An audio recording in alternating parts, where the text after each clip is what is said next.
Alright, so starting out with openers, first you have your forward dodge bash. So obviously if you think they won't react, you do the forward dodge bash. If you think they'll empty dodge, you forward dodge guard break. And if you think they will dodge attack, then you forward dodge and punish the dodge attack. If you think they'll dodge or dodge attack, you can a lot of the time get away with a forward dodge into side light. This will allow you to go into your bash 50-50. If you want some stamina drain, you can empty forward dodge and then do a zone, which will track a lot of dodges and dodge attacks as well. Here's a quick disclaimer, using the zone as an opener itself can work on some people, but when you get into the higher levels and people's reaction time starts to get really good, the zone itself will actually be fully reactable. It is 600 milliseconds, which is the same speed as Gladiator's neutral toe stab and neutral zone, for those who are wondering. Another really viable option for initiating your own offense is just going into Bulwark and doing the unblockable heavy. Now, guard break vulnerabilities aren't actually posted on For Honor Info Hub, but it feels a lot safer from getting grabbed out of it than, say, Raider's neutral unblockable. I'm sure a lot of you guys know this by now, but just for the sake of being comprehensive, if you think they'll dodge attack, feint it and then punish the dodge attack. If you think they'll dodge or parry, then feint it into a guard break. You can also feint it into a forward dodge bash or a zone, however the stamina costs get pretty high, so I would recommend only using the forward dodge bash, seeing as how the zone takes so much more stamina.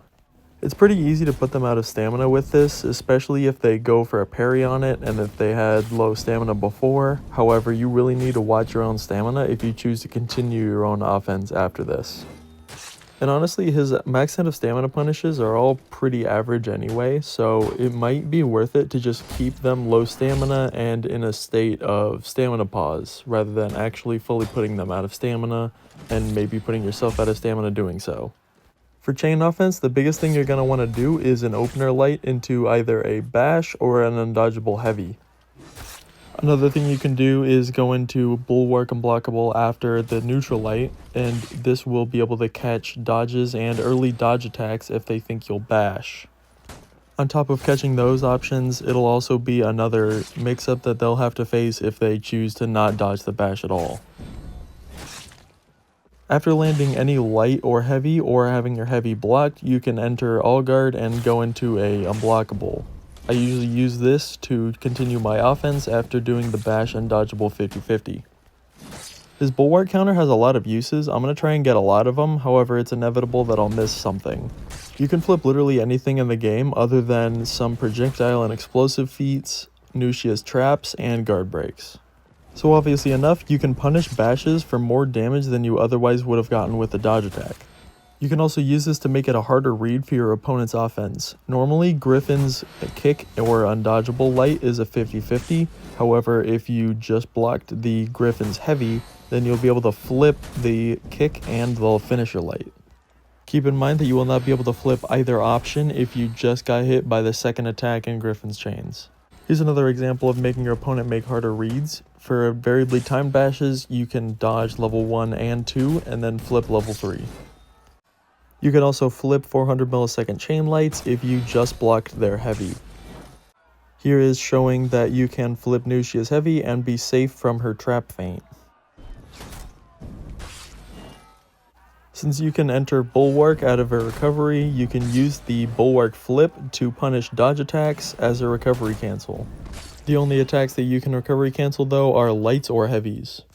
His Bulwark's really good at countering Berserker's chain offense. If you just blocked a heavy, you can enter Bulwark and either block the 400 millisecond chain lights, throw the heavy out to stuff a heavy feint to GB, or just flip the unblockable heavy.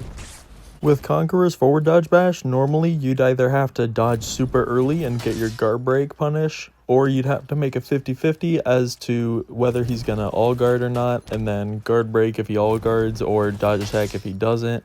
However, Blackfriar can just flip the bash and not have to worry about making any sort of additional reads. The Bulwark recovery cancel is also really good for punishing hyper armored follow-ups. For example, if you just dodge attacked and a Shugoki follows up with a hyper armored heavy.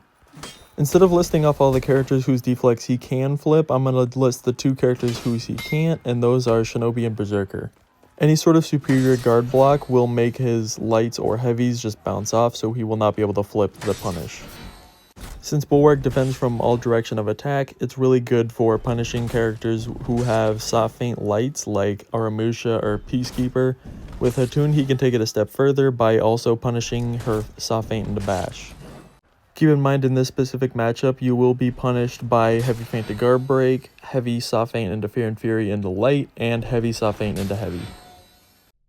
I normally don't go into gear perks, but since he's a heavy class, he can access Bastion and Vengeful Barrier, and then either Last Stand or Bulk Up. Since Last Stand is a purple perk and Bulk Up is a yellow perk, if you choose to have those two, then you will not be able to have either Bastion or Vengeful Barrier. This is why I say you're going to want to have Bastion and Vengeful Barrier, and then either Last Stand or Bulk Up. A lot of people tell me that Last Stand is better than Bulk Up, however I just prefer Bulk Up, especially on characters that have the Tough as Nails third feat, because I really like looking at big meaty health bars. What you are looking at is a health pool of 165. This is with the Tough as Nails third feat and getting all 4 feats with Bulk Up. It is 45 more health than most characters get with their base kit without feats or perks. When you're in a team fight, the Bullwark counter actually has a 360-degree hitbox, so it's really good for hitting multiple people at once. And just like his superior guard light, you can use it to punish people that aren't even locked onto you, but they're external and will hit you. And because of his Bulwark recovery cancel, he's really good at just continuously throwing out attacks, especially in a team fight or while he has revenge. But anyways, that's about it. See ya.